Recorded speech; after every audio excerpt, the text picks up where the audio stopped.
ناظرین کرام، یہ تصویر میں نظر آنے والا بابا کوئی عام شخص نہیں ہے، یہ افغان آرمی کا جنرل شاہ محمود ہے۔ جی ہاں، تفصیلات کے مطابق یہ 88 سالہ بابا جو آپ کو ریڑھی کے اوپر سبزی اور پھل فروخت کرتا دکھائی دے رہا ہے، یہ رائل ملٹری اکیڈمی یو کے سے 1958 کے اندر گریجویشن کرنے والا بابا ہے۔ جی ہاں، 1990 تک یہ افغان آرمی کے اندر اپنی خدمات سر انجام دیتا رہا ہے۔ انہوں نے اپنے 3 بیٹے بھی اپنے ملک کے لیے قربان کر دیے اور اب قندھار کے اندر اپنی بہو اور اپنی بیوی کے ساتھ رہتے ہیں، اور یہ واحد ان کے کفیل ہیں۔ اور کفالت کیسے کرتے ہیں؟ ریڑھی کے اوپر پھل بیچ کے، ریڑھی کے اوپر سبزیاں بیچ کے۔ اور ناظرین کرام، ان کی عمر ہے 88 ایئرز۔ یہ 88 سالہ بابا پھل اور سبزیاں بیچ کے اپنے خاندان کی کفالت کرتا ہے۔ کوئی انہیں مدد کرنے کے لیے آئے، کوئی انہیں خیرات دینے کے لیے آئے تو یہ سخت ناراض ہو جاتے ہیں۔ تو میں یہاں سے مجھے اقبال یاد آ رہے ہیں، اور یہاں پہ مجھے کہنے دیجئے کہ یہی ہے غیرت، یہی ہے خودی، یہی ہے خودداری، اسے جینا کہتے ہیں۔ مجھے یہاں پہ یاد آ رہا ہے خلیفۃ المسلمین حضرت سیدنا صدیق اکبر رضی اللہ تعالیٰ عنہ۔ جب حضرت سیدنا صدیق اکبر رضی اللہ تعالیٰ عنہ کی تنخواہ کو ڈیسائیڈ کرنے کا ماجرا سامنے آیا تو کہا جانے لگا کہ صدیق اکبر کی تنخواہ کتنی مقرر کی جائے، تو آپ نے فرمایا کہ صدیق اکبر کی تنخواہ ایک مزدور کی تنخواہ کے برابر مقرر کی جائے۔ کہا اگر صدیق اکبر کا اس میں گزارا نہ ہوا تو ہم مزدور کی تنخواہ کو بڑھا دیں گے۔ ناظرین کرام، یہ درس ملتا ہے، پھر ملک بچتے ہیں، پھر قومیں ترقی کرتی ہیں، پھر نام بنتا ہے، پھر غریب کو روشنی ملتی ہے، پھر بے روزگاری کا خاتمہ ہوتا ہے، پھر روزگار آتا ہے، پھر مہنگائی کے لالے نہیں پڑتے، پھر جوان بیٹوں کے سینوں کے اندر گولیاں پیوست نہیں کرنی پڑتی، پھر 4 بچوں کی مائیں اپنے بچوں کو لے کر کے نہروں کے اندر نہیں کودتی ہیں۔ یہاں پہ مجھے یاد آ رہے ہیں خلیفۃ المومنین حضرت امیر المومنین حضرت سیدنا عمر فاروق رضی اللہ تعالیٰ عنہ۔ جب آپ بڑھاپے میں پہنچ گئے تو مسجد نبوی شریف کے اندر ایک میٹنگ ہوتی ہے۔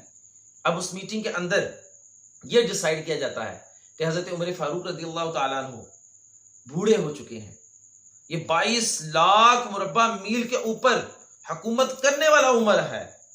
یہ وہ عمر ہے جس کو جب نیند آتی تھی تو زمین کے اوپر ہی لیٹ جاتے، جس کے جبے کے اوپر 17 پیوند ہوتے تھے، رستے میں جاتے تھے تو چادر کو درخت کے اوپر تان کے ہی سو جاتے تھے۔ یہ وہ عمر ہے ناظرین کرام جس نے دنیا کو ایسا نظام دیا کہ جو آج بھی دنیا کے 245 ممالک کے اندر کسی نہ کسی طریقے سے رائج ہے۔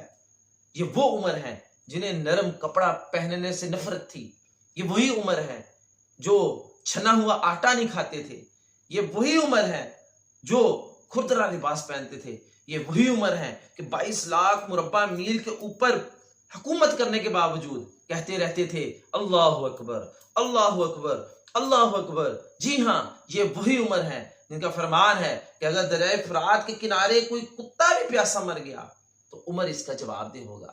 تو ناظرین کرام، عمر فاروق رضی اللہ تعالیٰ عنہ کی تنخواہ کا ماجرا آیا۔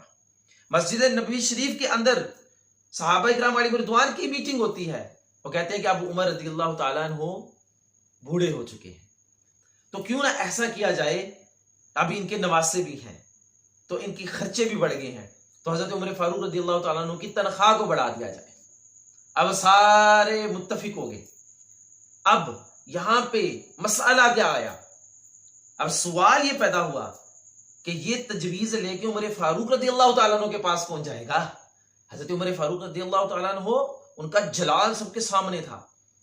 پھر ڈیسائیڈ یہ ہوا کہ اس مقصد کے لیے ام المؤمنین، مومنوں کی ماں، حضرت سید محمد مصطفیٰ صلی اللہ تعالیٰ علیہ وسلم کی پیاری زوجہ حضرت حفصہ رضی اللہ تعالیٰ عنہ کو بھیجا جائے۔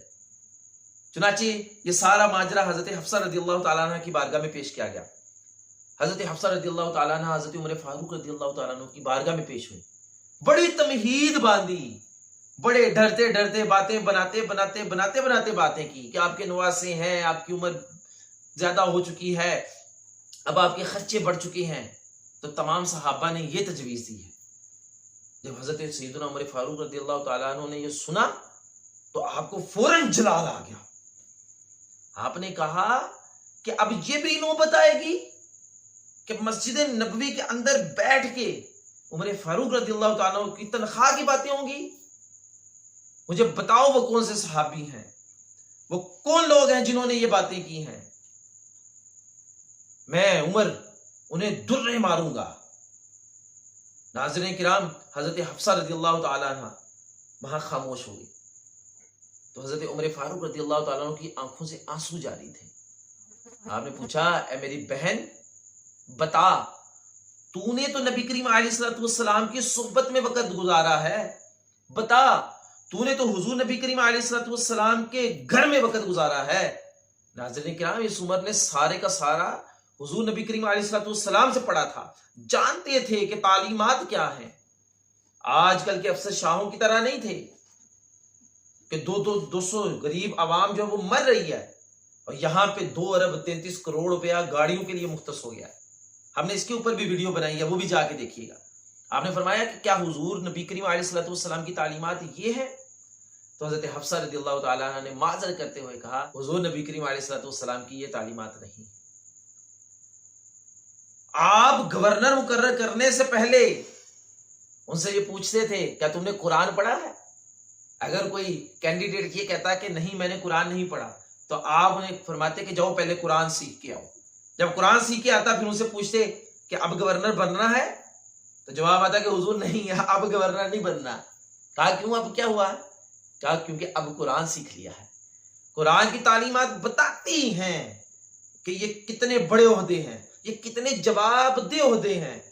تو ناظرین کرام، یہ ریڈی بان بھی جانتا ہوگا، نہیں تو یہ تو افغان آرمی سے ریٹائر تھا، جنرل تھا، جس کی مرضی جا کے گردن پہ بندوق رکھتا، جتنا مرضی جو وہ بھتہ وصول کر لیتا، جہاں سے مرضی لوٹ مار کر لگا لیتا، جہاں مرضی جو وہ مہانہ لگا لیتا۔ لیکن اس نے ایسا نہیں کیا، اس نے خودداری کو اپنایا۔